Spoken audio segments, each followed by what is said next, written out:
Okay, so welcome back. So we covered a little bit of this back in lesson 2, but we're going to go over it a little bit more in depth. Okay, so far we've learned, number 1, how to find the key, and number 2, how to listen and tell if it's going up or down and make an educated guess and figure out what that is. But is there really a more certain way?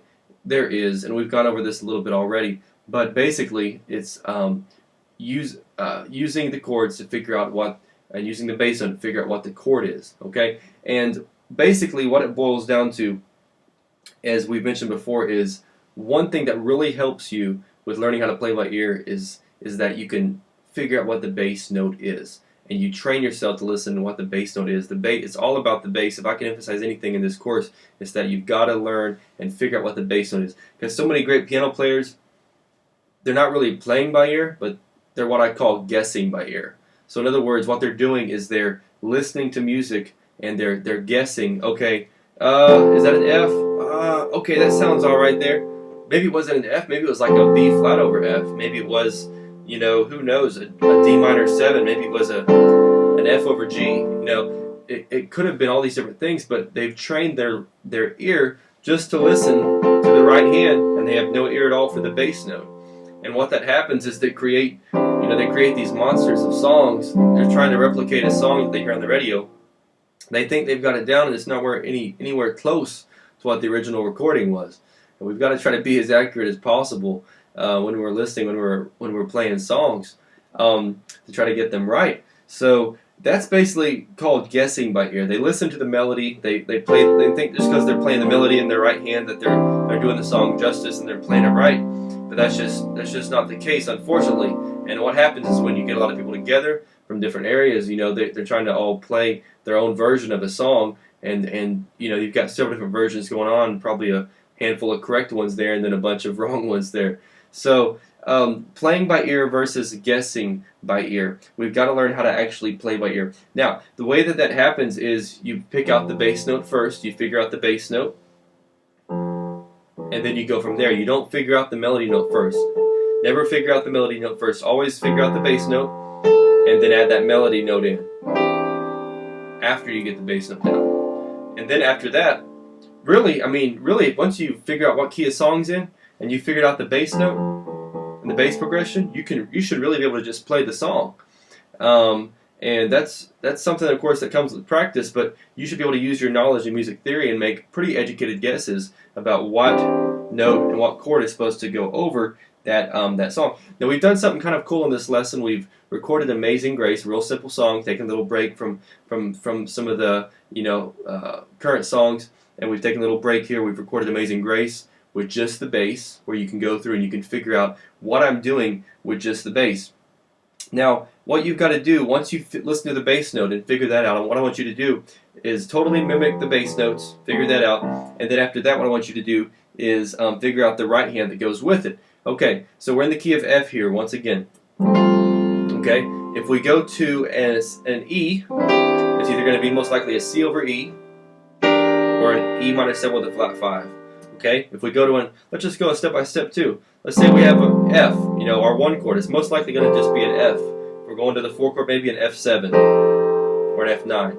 If it's a G minor, or if it's a G chord, G bass, G minor, or you might have like maybe a G7 or G9. An A bass, you might have an F over A, you might have an A minor 7, you might have an A7. B flat, probably going to have just a B flat major chord or a B flat major 9. Same thing.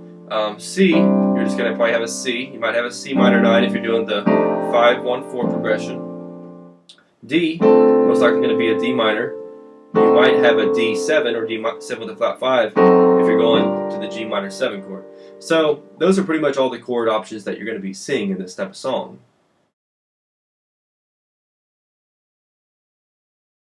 Alright, so just to reiterate, and I know I'm being a little bit redundant here, and we're going to get back to actually learning some cool songs and figuring out some cool songs with some deep and awesome chord progressions. But remember, pick out the bass note first, figure out the bass progression first, put on some headphones, put in your earphones, and listen, figure out that bass line in your left hand.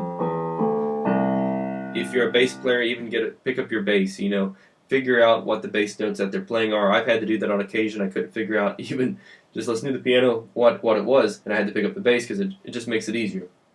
But it is possible to do on the piano, and that was, a while back. You're just beginning, you're having to figure out stuff like that. But your left hand, figure out the bass note. Your right hand, if you can't get the chord to sound right, listen to the melody note, and then use your knowledge of music theory. Make an educated guess. If it sounds good, you're good to go. If it doesn't sound good, change it up a little bit.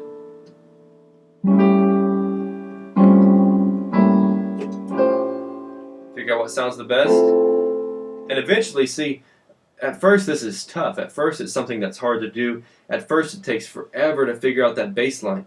But the more you do it, the easier it gets. The more you figure out songs, the more progressions that get in your head and get in your ear, the easier it gets. The human ear is naturally made to pick up and to recognize and to remember melodies, and that's basically what you're training yourself to do. I tell my students, if you can figure out and if you can listen to your favorite song when it comes to the radio and almost the first or second note, you can tell what song it is, then you can play by ear. And pretty much anybody has the ability to play by ear. They have the talent, they have the potential, but not everybody trains themselves to do it and goes through the practice. And let me tell you, it's worth it, because you can actually learn to play any song in the world. You can listen to a track, you can listen to an album, and you can figure out the chords very easily. Then you can write them down for your worship team. You can play, at the church that we're currently at. We can pretty much do any song that we want to, because and this has been the case for years now, different churches we've been at, because we can listen to an album, we can listen to the CD or the track, and we can just write down the chords. We can figure out the song parts for the singers and everybody, for the musicians, and we can play pretty much any song we want to, and that frees up your worship team a whole lot, because you're not having to scrounge for chord sheets. You're not having to buy chord sheets. If you can find them, you're able to pretty much do whatever song you want to at any given time. So if I can really encourage you to do it, I'll tell you, it's worth the effort. It's worth teaching yourself how to do it, and just besides that, it's just fun, because it opens up unlimited opportunities for you for playing. I've sat down with some great musicians where I could just figure out just different chord progressions that I would never have learned if I hadn't taken the time to listen to them.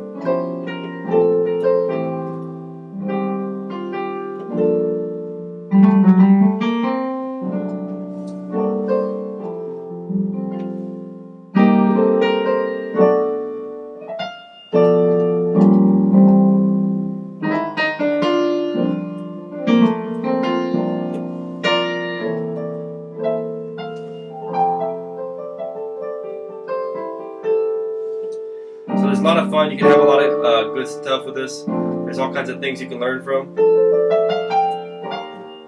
Listen to those albums, listen to some CDs and tracks. Teach yourself some different fills and runs, and teach yourself to recognize, develop that ear, and you'll open up some unlimited opportunities for you. There's no telling how great of a musician or a keyboardist you would be for the kingdom of God and being able to lift up God in service, which is what it's all about. All right, God bless. We'll see you back here shortly for lesson 4.